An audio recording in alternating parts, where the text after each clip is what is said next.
Hey guys, just a heads up, this episode will feature talk about sex, sexuality, some of it may be mine, because we're unboxing something from Bawdy Bookworms and I'm open about that. If you want to see that full idea, you have to go to Patreon, but I talk about it a little bit on this episode to give you guys a clue in. And just be aware of the topics, and on with the show.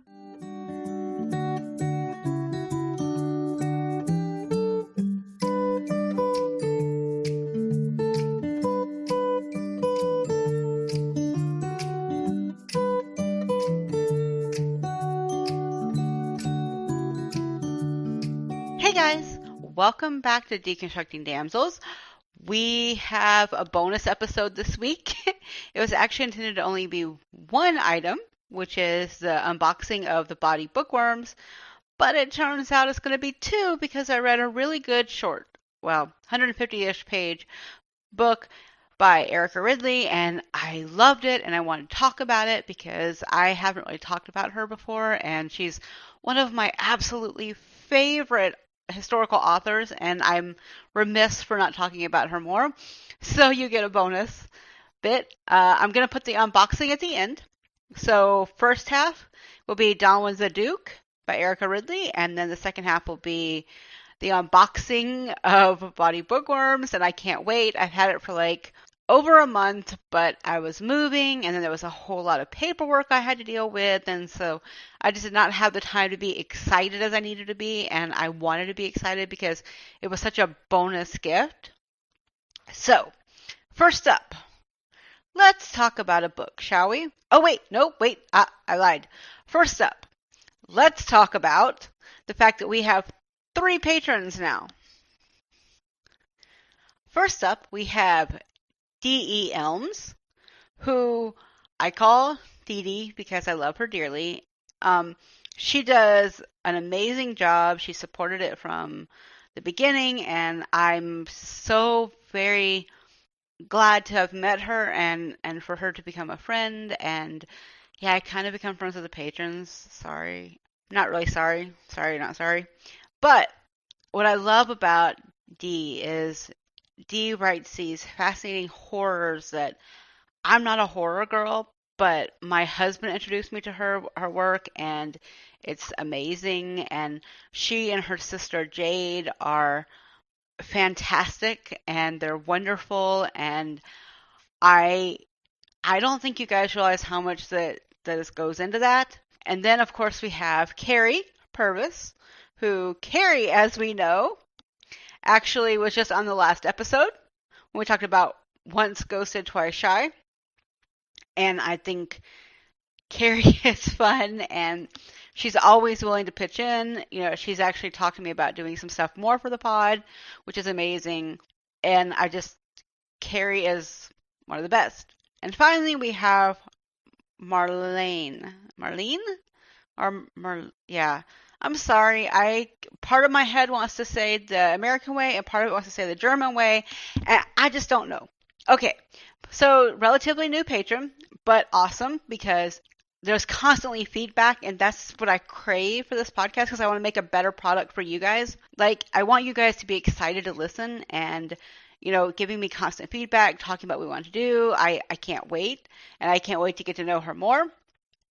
So I want to go ahead and give everyone their shout outs because sometimes I get a little bit loopy and have to push it on the back end, and I mean to put it on the front end because it's me. We expect this, right? Okay, so we know that I am Jessica Hannon, right? I think because you guys have listened to more than one episode, I hope. Yeah, did I mention that this is Deconstructing Damsels? It's a little bit scatterbrained today, apparently. Okay, one more thing, and then we'll get on with the episode with the story. So, I promised you I would read aloud the reviews that I got, and I noticed one on Apple Podcast. If you guys review me, please let me know where you're doing it because I don't have access to a lot of them, and I want to talk about them. But Molly69 said, I like your insight into the books you read, and you give me some great books to read too. Keep up the great work. And I'm so glad you guys are liking some of the books that I'm recommending. I'm glad because I want you guys to enjoy the journey as well. It's not just me, right? So it's a fascinating, happy, joyful moment for me when you guys are enjoying the books that I'm enjoying, and when you guys understand what I'm talking about. And that's why I keep saying, if you have comments, if you want to like check on something, if you have a recommendation or something, check out Damsels Podcast on Twitter. That's the fastest way. Or you can email me, but I'm kind of bad sometimes about email because shiny. So, it's a thing. So, all right. If you want to be a patron, it's on patreon.com/damsels podcast, because everything is Damsels Podcast for y'all. Okay. So, on to the book. I'm so excited about it. All right. So, I should probably put some preferences on this book.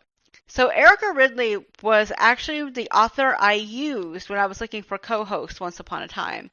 And then the kind of podcast fell to the side, and I kind of forgot that the podcast existed. Whoops.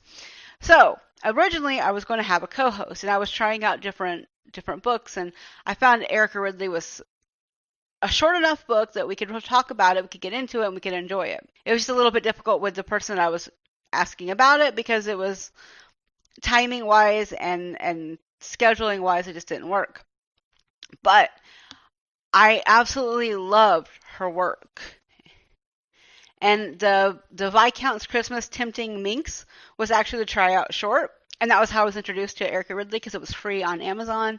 And I'm a big proponent of free or very low cost. And there's a reason for that.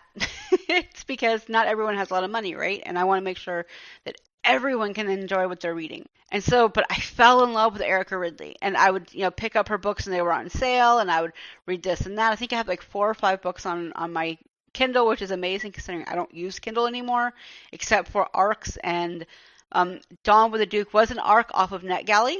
I will admit that. It had released in August. So last month, in August 2020, it released. So I'm not sure if it really counted as an ARC or what. But I read it, and I was just like, oh my god, this is so exciting. And I loved it because Lady Belle was so different from Lady Amelia in the Christmas Minx book. And I think that's fascinating, because Lady Amelia was like, she's fun. And Lady Belle is very much the opposite, even though they're both ladies.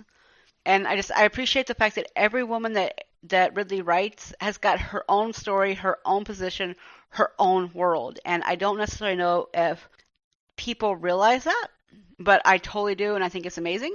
I think it's well established that that strong women are a huge influence in the way I review things. And when I say strong, I don't mean like the standard strong for everything. I mean strong as in self-worth, self-confidence, self-knowledge. And sometimes strength in learning to let go of the vulnerabilities and let go of everything, and to be the person that you want to be versus what people think you should be. Something I think that a lot of women, we absolutely understand, right? So Lady Belle is the Duke of Notting Vale's sister, and the Duke of Notting Vale, of course, holds the big parties in Crestmouth, which is referred to as Christmas in these books. And there's something very almost sad about her. I'm sad for Lady Belle, because she has very little self-worth, even though she's very proactive and she's energetic and she's sharp, but she's not allowed to be. Her mother is very controlling and very, girls should be seen, not heard type, very like private sphere. Definitely, going in the more of the private sphere versus the public sphere of later on, like especially popular during the Victorian times. But it's very interesting to see this happening, and you can see kind of like where the progression starts. And apparently, by the way, I just lied. I thought it said August when something released, but it turns out it's actually September 4th, so it'll be releasing right around the time this episode drops. So awesome. The book is set in December of 1814, which is again in the Regency period, and everyone knows I love historicals, especially ones that deal with a lot of things. But anyway, you can see where she feels left out. You can see where, she was born in 1790, I think, somewhere around there, which is, if you've ever read Joe Beverly's World, you know that's kind of like the Mallorean type, and then instead of the Regency, and there's this whole difference of expectations socially. But I really appreciate the fact that Belle is trying her best not to fall into gaps, but she outright tells her maid that she wants to be given kudos and to be given the chance to show her mother she should be proud, because her mother is not, because there are so many rules about this that it's like the way that Lady Belle, Isabel, is positioned is so familiar as a woman. It's, you can't make waves, you can't do anything, you just accept the way that the men are, you take one for the team and you become that person, right? So there's a really good paragraph in this, I think, that describes her. How was Belle not a countess already? A duchess in her own right, a princess. She'd been bred for this like a bloodlined horse, for God's sake. If a common filly could do as well as it was trained, why couldn't Belle? From the moment she failed to be born a male, marrying well had been her raison d'etre. Would she cease being a disappointment to her poor mother? Belle shoved her empty breakfast plate away. Mother wasn't here to scold her, and Belle could still hear every word. Dude, as a woman, I hear my parents, I hear society. You hear that in your head all the time. Shouldn't be, shouldn't be, shouldn't be, should be, should be. And there's something very real about Belle and her vulnerability to falling for this. And I don't know if a man could understand that, because it's a very different power differential on this, because women, even though we're more of the population, we have less rights, because the world is made for a man. Right? It's a man's world, which is what I kind of referred to in the Patreon episode of Prince of Broadway that I did in between these two episodes with Alyssa Cole and now Erica Ridley. But anyway, so it's a common theme, though. It's what you hear all the time. And I felt for Belle, and my heart hurt for her. And I didn't want it to hurt for her at all. But it did, because I understood the problems right away. And her mother has put these things in her head, because she said, no, there she went again, being fanciful, thinking when she should not. How many times had mother told her love was a chain binding the lower classes? Duchesses didn't need love. Countesses didn't need love. Marchionesses didn't need love. They needed a powerful husband with deep coffers. They needed an army of servants and countless acres of land and so many residents it would be impossible to visit them all in 1 year. They needed to glare down their noses at society with their heads held high, because they were better than everyone else, and everyone knew it. If Belle wanted to make her mother proud, she needed to stalk the marriage mart like a hunter. One didn't leave Beauty be. One mounted its head on the wall in order to brag to all of one's friends. God, that's depressing, right? But it's a very common conversation you see in historicals, especially in earlier ones. I definitely think that, like, again, I mentioned Joe Beverly. I read her very early on in my grown-up years of reading romance, and historicals was kind of the one that brought me, and it was actually through a friend on LiveJournal. And I'm mentioning that because it's important to notice how far some of these thoughts have been going in my head. And this was back when LiveJournal was still going, so this was like early 2000s, maybe 2004, somewhere around there. And you also see in Erica Ridley's other works. In Lady Amelia's book, she talks about the marriage mart with the Viscount, and she talks about all these things, and it's something you see. You see that's why people go to Almack's and all these other places, is to find the perfect spouse. But what I like about Dawn with the Duke is the fact that it doesn't really focus on that. Like, it does, don't get me wrong, but it's set in a coaching inn, or a place to be, a posting house, where people can be who they want to be. And she's able to be Lady Lapine because her maid / friend, because they've been together, they've been friends for so long, even as employees, Ursula, is sick. She has the flu, and so they have to stay in the coaching inn until Ursula gets better, and then they can move back onto Crestmouth or wherever they want to go. Lady Belle wants to go see her friend Angelica, who does jewelry and makes these brilliant pieces. Anyway, so Lady Angelica's book is next, and I can't wait, because I've already got a little bit of a of a preview, and I'm very into it. But in this world, she's a widow, so she doesn't need someone as a companion. Her reputation won't be on the line, and I okay. I hate when that has to be put into a book, honestly, because I hate it because it excuses all the men in the book. The men do not face any dire consequences, right? If they go carousing at the inn, well, that's boys will be boys, right? And then women have to bind and carry, and everything is dependent on a woman's reputation, and it's such bullshit. I mean, honestly. So it's very frustrating, and I wish that the historicals would kind of move away from that, because I think it does disservice to the women. Yes, it's realistic, but it also positions them to never have enough power for what they want. Even when they show their power to get the happy ending, it's somewhat dimmed, I think. The same way in a lot of historicals, when you're reading books about virgins, and you know the man, she's like so tight, and I'm like, y'all, she shouldn't be tight. If she's tight, if she's having problems, there should be a conversation about that. And I just want that to kind of go away, go away, go away. Please, for the love of God, let it go away. Because it just does such a disservice, I think, to the women in these stories. And when Belle is at this coaching inn, the Hoot and Holly, which I love that name, by the way, that was great. When she's at the Hoot and Holly, she meets Calvin, and Calvin McAllister is a tailor. And this tailor bit is important because he wants to design a line of clothing for people to wear already pre-bought, almost like we do at the store now, right? Like we buy Calvin Klein, all this stuff, but it's buy to wear, not the runway stuff. And he kind of wants to do the same thing for those who can't afford to have a tailor, but still want to look nice. And he wants to call it Fit for a Duke. And of course, the Duke ends up being Belle's brother. But, and there's a whole, like, the idea of Calvin's is to have a line and have one of the dukes almost wear the clothes, but to fit the style of the most in vogue duke at the time and follow along.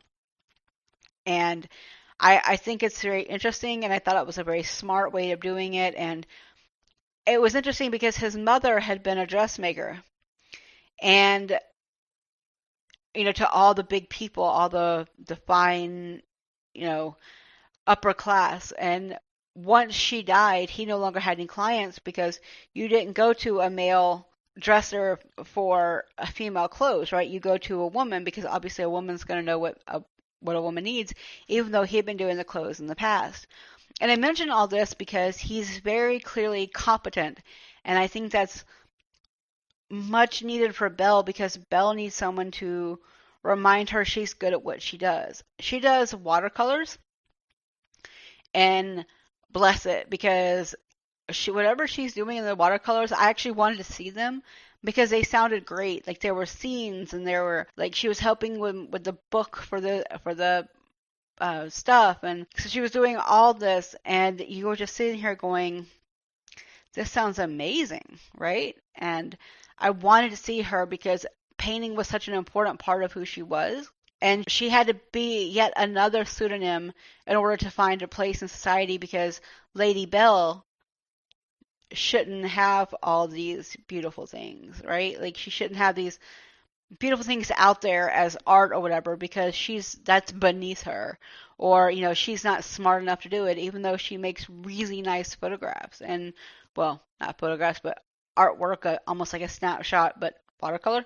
And it's another thing of, like, there's a scene where they're talking about her work, and Calvin is like, I understood you had not attempted to publish a collection of your art. Not a book, she agreed. I tried to find work as an artist throughout London, but all I earned was my efforts was laughter right in my face. He shook his head. A single glance at your art. There were no glances at my art, she explained gently. There were glances at my face, at my gown, at my age, at my name. The men in charge were much too busy to humor whims of a silly young girl. Their loss, he growled. Not exactly, she admitted. They're using my work, although they have no idea it's me they employ. A certain reclusive Mr. Brow submits his art by post.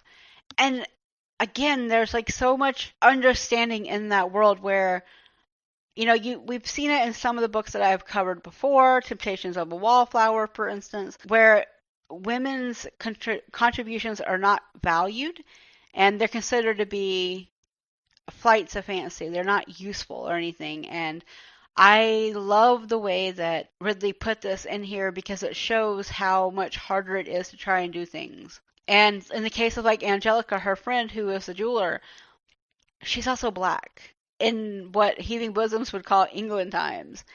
And it's not unusual, but it's very hard to move forward in a society that wants to hold you back on multiple levels. And this whole thing talks about that because Calvin he wants to make clothes for the emerging middle class, right? Which, cool, that makes sense. And he's also in that range because he's obviously got very well tailored clothes. He knows what he's doing because obviously it's what he does, but also it's who he wants to project himself to be. And that's changing a lot of the things that I think that society may be not ready for, but I'm very much looking forward to seeing how Fit for a Duke works in later books. I'm hoping she comes back to it. Women are only guaranteed any kind of position by the grace of the men around them, and that's bullshit. But it's life, right? And it's very sad to me that that's how it has to be. And I mention all of this because they both have very clear goals that they want, but Calvin is able to actually pursue them, whereas Belle does not feel like she can. Later in the book, when Belle is at a crossroads in her mind and Ursula has gotten better, Ursula becomes a best friend. Ursula does exactly what a best friend should do and basically says, why are you letting other people determine your value? Why outside sources can say who you should be? And I think that's really brilliant and it's smart and it's focused. And I think that that's the important thing. Like, as women, we let other people tell us who we should be. And Ursula just flatly says, don't wait for a hero, be one. Hallelujah. That's exactly the message I want out of most of the books I read, honestly. I want the women to be their own hero. I don't need them to be a damsel. I need them to be someone that's strong enough to break the bonds that are binding them to whatever is controlling their life and to say, fuck it, and move forward. Never, ever take no for an answer. And that's what Belle had been expecting and taking and experiencing all her life. And I think that Ursula was exactly what she needed to hear in that moment. Because it's what we all need to hear. We as readers need to hear that. We as listeners, if you're doing audiobook, we need to hear that and be reminded that it's okay to want better. It's okay to want to be more than what is expected of you and to be happy within yourself and screw the other people that don't agree with it. Be the person you want to be. Don't wait for someone else to give it to you. And I think that's really strong because in some ways Belle is very, very centered in the best ways. Because, y'all, there are some really, really intimate and lovely moments in this book where it talks about intimacy in a way that makes sense.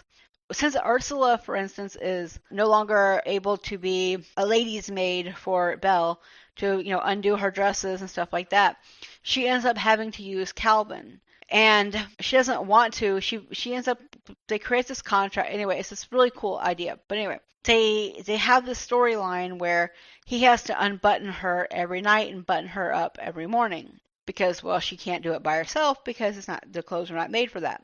And when she does go to him to unbutton, there's these moments of absolutely amazing intimacy, and I want that. And there's a couple of scenes where they talk about him unbuttoning her dress, and to me it's better than any of the heatier moments, the steamier moments, because he goes 7 more buttons and he was gone. I'm sorry for your loss, he murmured, and unclasped the second button. Did she just lean into his touch? His fingers shook as he unfastened the third button. More of her soft skin was now exposed. He tried not to notice. When the fourth button unhooked, the ruffled tip of a chemise brushed against his fingers. Calvin's throat tightened. This felt less like a favor and more like a seduction with every newly exposed inch. Whew. There's a lot of those scenes, too, where he's unbuttoning her, and the sorry for your loss is the Mrs. Lapine pseudonym, obviously, but I love the fact that he is very into it in that moment, and he's aware of it. And the thing is so is Belle. Belle is not naively innocent, right? Like, there's a paragraph in here that I really think everyone should read, and it's like, she was no stranger to the delicious pressure building inside her. Her fingers had found the spot before and had brought her to the edge and over, but never like this. She felt splayed open and worshipped, vulnerable and powerful. I love that because it's directly talking about masturbation. I said it in the Prince of Broadway episode. I've said it in other episodes. Temptations of a Wallflower is another one. Again, where it's okay to be sexually aware of what you want and what you need. And I love that this book is okay with that. Adore it. I think it needs to be more common. But what I also like is consent is super sexy. And the scene where they finally have penetrative sex is so well done and so beautiful in such a short space, and it consistently talks about consent and how she openly desires him.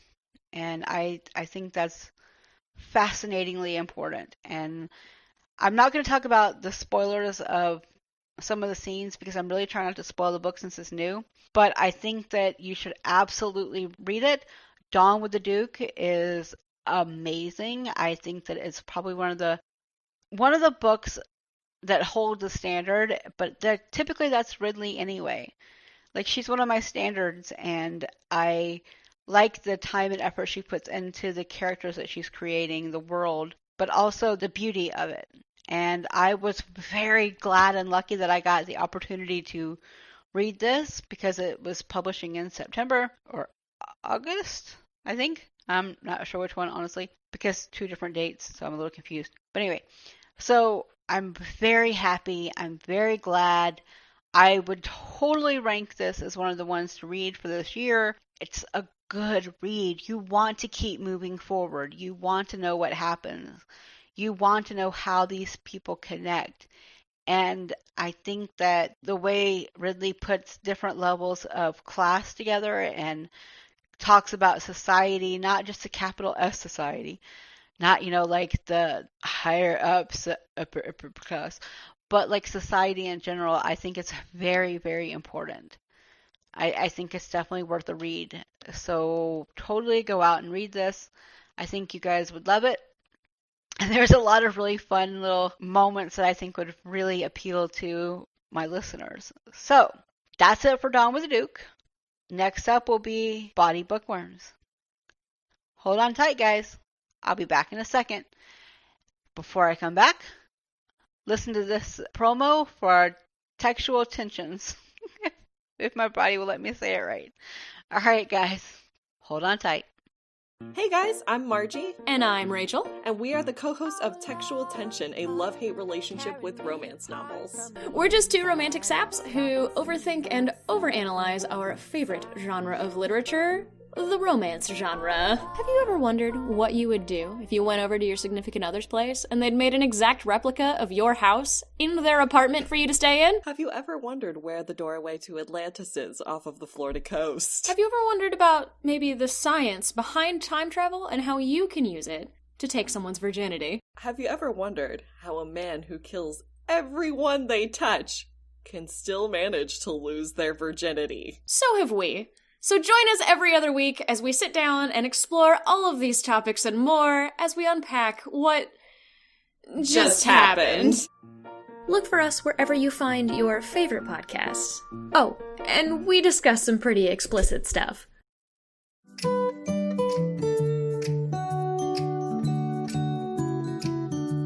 we all know, that kind of pisses me off, so this is pretty cool. So I got the Reckless box. And it's got a letter from the author. And it's got my pleasure pairings, the things I chose, which you'll see in a few minutes. And it's also got information about upcoming books by. And I picked Adriana Herrera's American Love Story, which, here's the description. Haitian-born professor and activist Patrice Dennis is not here for anything that will veer him off the path he's worked so hard for. One particularly dangerous attraction, Easton Archer, the assistant district attorney who last summer gave Patrice some of the most intense nights of his life and still makes him all but forget they're two completely different worlds. For the first time, Patrice has attempted to open up and embrace the happiness he's denied himself. But as tensions between the community and the sheriff's office continue to grow by the day, Easton's personal and professional lives collide. And when the issue at hand hits closer to home than either could imagine, they have to work to forge a path forward together. How freaking good is that for right about now? Like, that's the most on point, and this was written a while back. But as we know, that doesn't always matter, right? So I'm really happy that I picked it because I've been wanting to read this book for at least a year since it came out, but it was just always just out of reach because I was either working or I was moving or it was too expensive, because Patreon pays for a lot of things, but it actually doesn't pay for most of the books I use. It actually pays for things like site maintenance, making sure that everything is paid up, making sure everything is as it should be. So, and things like guests when I have to have specific things to put it together. So when all that comes through, I was just absolutely giddy. So I'm not going to tell you about the quickie item yet because I want to show you the book. Because it's a paperback and I haven't had a paperback in a while. Paperback. I love paperbacks. I like my e-reader, don't get me wrong, because I can have notes everywhere. But I like paperbacks too because sometimes I want to feel like I did when I was like 20 and getting right back into romance. So this is really helpful to me. And I love it because I've wanted to read Herrera's work for a while, and she's got a couple of other things coming out soon. She's got one, again, that just came out, and she's also got another one that will be in I think it's going to be in a collection of stories. It's going to have a Latinx characters, and I say that because I'm not really sure. I don't remember where in Latin America they're from. The women, I say them, but I mean the women. But there's also the follow-up kind of this is, as his 26th birthday approaches, Desta Joy Walker finds himself in Addis Ababa, Ethiopia, the one place he's actively been avoiding most of his life. For Desta, the East African capital encompasses some of the happiest and saddest parts of his life. His first home and the place where his dad died. When an unavoidable work obligation lands him there for 12 weeks, he may find a chance for the closure he so desperately needs. What Destin never expected was to catch a glimpse of his future as he reconnects with the beautiful country from his family's past. Elias Baruku has never met an opportunity he hasn't seized, except, of course, for the 9 life-changing one he stubbornly ignored for the last 9 months. He'd be a fool not to accept the chance to pursue his doctoral studies in the U.S., but saying yes means having to leave his homeland, and Elias isn't ready to make that commitment. Meeting Desta, the Dominican American emergency relief worker with easy smile and sad eyes, makes Elias want things he's never envisioned for himself. Rediscovering his country through Desta's eyes emboldens Elias to reach for a future where he can be open about every part of himself. But when something threatens the future that's within their grasp, Elias and Desta must put all their love on the line for love, which I love that.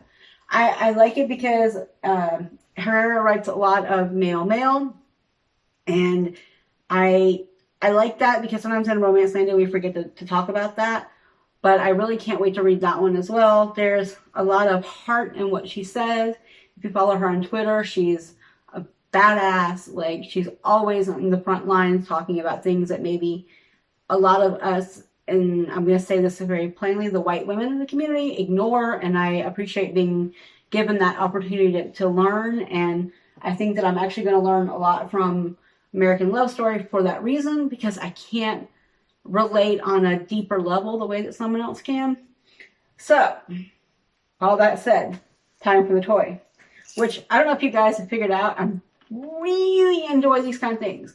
I don't talk about the sex on the podcast very much, but I do enjoy it.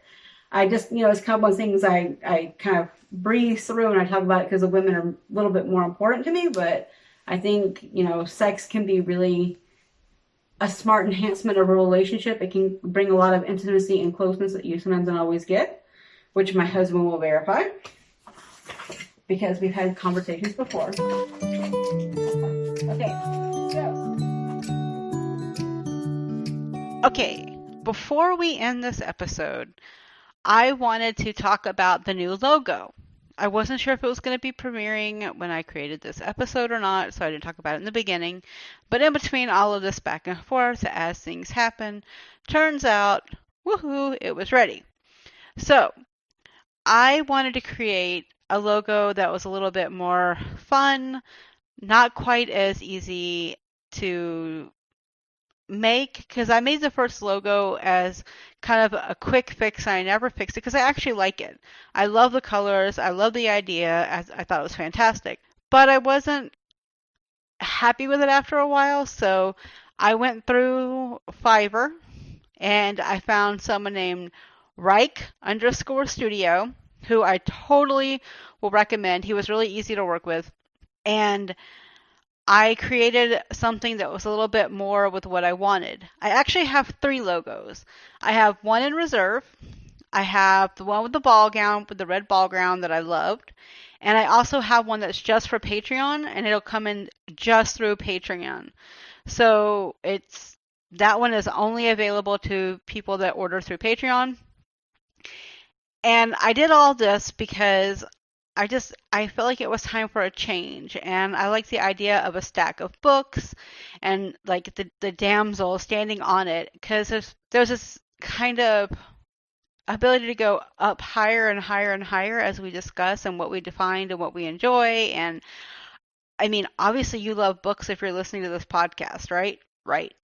So there's no question there. And I wanted them to be kind of scattered a little bit and kind of like not all bound up, almost like a tipping stack. And if you look at some of the examples that I have, you can definitely see it more. I'm really proud of it. I know it's a little bit different. I know it stands out a bit. And I wanted it to premiere soon because we have a merch store. And I will put the links in the episode notes below, but it's tpublic.com/users/damselspodcast. And you can find the new logo and the old logo. There's stickers, there's magnets, there's pin buttons, all kinds of stuff. So I kind of wanted to create more access for everybody and to have things that maybe you wanted to have. I didn't really know. I kind of guessed. If you guys think I should add something or take something away, please let me know. Oh yeah, there's travel mugs because I love the mugs. I usually get them from another website, but they're the exact same mugs, and I love those mugs. But anyway, I just kind of wanted to create something new and kind of a new idea. And I'm hoping I can use the 3rd logo as a special logo occasionally. And the Patreon logo is particularly pretty, I think. And I kept it because I felt like it was more fancy. Oddly enough. So I hope everyone will go to the TeePublic store, because when this premieres, it'll have about, I think, 2 days and you can get 20% off. So that'll be the end of, I don't know, I don't do my days, but I think it's the 7th. I think it's September 7th. Somewhere around there, because I don't know what day it is anymore. Anyway, so I hope everyone likes it. I hope you guys enjoyed the episode. I know it's a little bit longer than normal, but I kind of wanted it to be, and I wanted it to be a little bit different. And I really want to thank you guys for listening. This isn't our usual episode. It's kind of like a mishmash, and I hope you enjoy that. Thanks so much. 2020 sucks right now, but take the time to enjoy one single moment for yourself that has nothing to do with anyone else. It's just an appreciation that's for you, and you can find your place. Bye, guys.